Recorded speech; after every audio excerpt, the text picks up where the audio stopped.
et je vous conseille de les déguster directement après cuisson. Ils sont délicieux avec le fromage qui est encore fondant.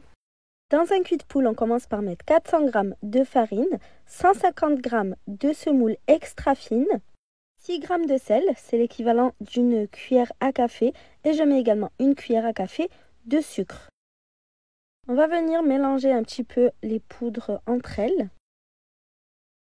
Ensuite, je viens mettre 8 g de levure sèche. Je mets également 20 ml d'huile d'olive, c'est l'équivalent de 3 cuillères à soupe. Et enfin, je commence à ajouter l'eau petit à petit. Donc l'eau, au total, j'en ai mis 350 ml. L'eau doit être tiède et on s'assure de la verser petit à petit pour éviter d'en mettre trop. Selon le type de farine que vous allez utiliser, il se peut que vous ayez besoin de plus d'eau ou alors de moins d'eau. C'est pour ça que j'insiste sur le fait de l'ajouter petit à petit et pas tout d'un coup. Moi, comme d'habitude, j'utilise une farine T45, donc c'est une farine tout usage. Vous pouvez évidemment réaliser la pâte au robot. Donc je vais bien pétrir la pâte jusqu'à ce qu'elle soit lisse et bien souple.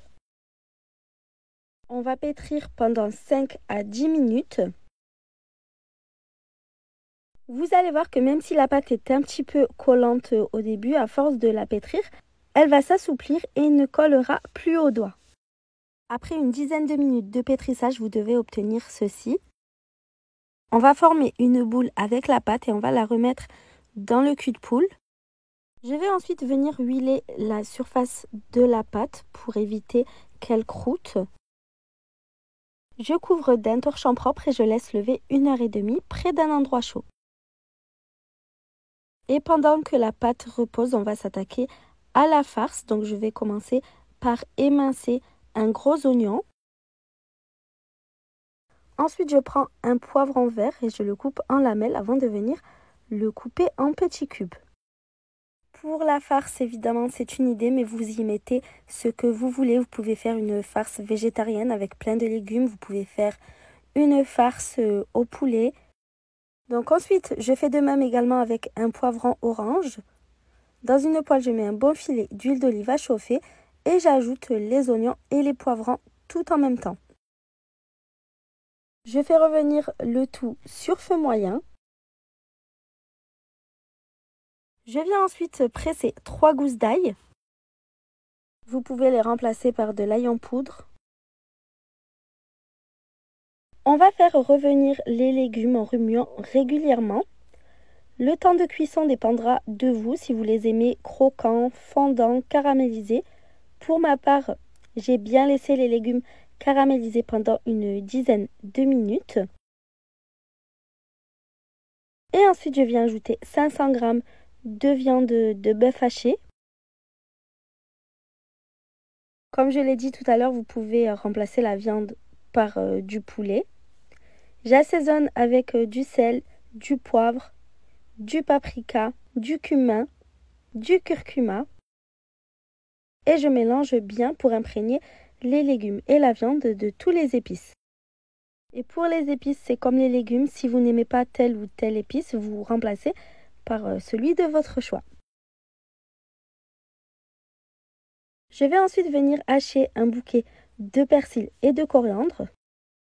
Après cuisson de la viande, donc 10 à 15 minutes, on va venir ajouter le persil et la coriandre hachée.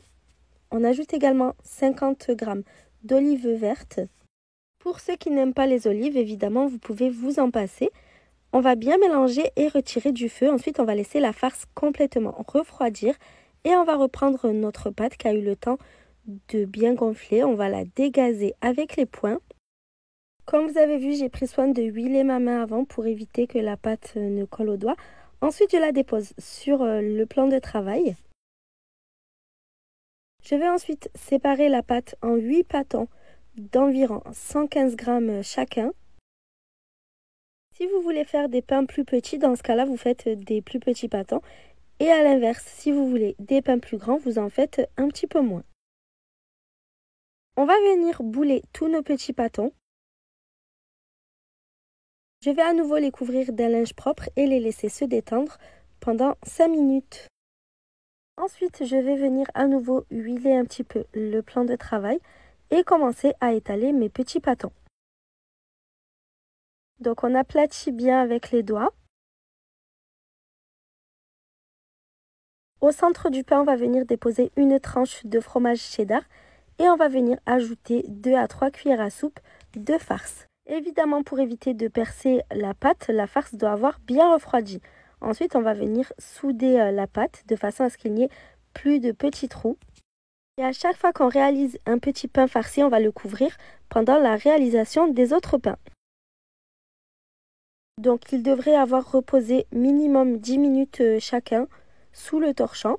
Ensuite, on va venir les aplatir légèrement en partant du centre sur les côtés. Il faut essayer de ne pas les trouer. Dans une poêle sur feu moyen, on va mettre un tout petit peu d'huile d'olive.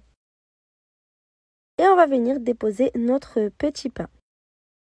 On va laisser cuire 2 à 3 minutes sur la première face.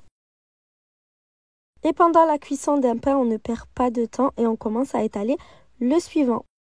On va ensuite retourner le pain régulièrement pour qu'il cuise bien sur les deux faces. Donc au total, les petits pains farcis cuisent pendant 7 à 8 minutes chacun.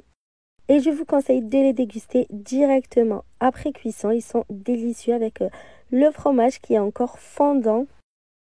J'espère vraiment que cette recette vous a plu. À bientôt!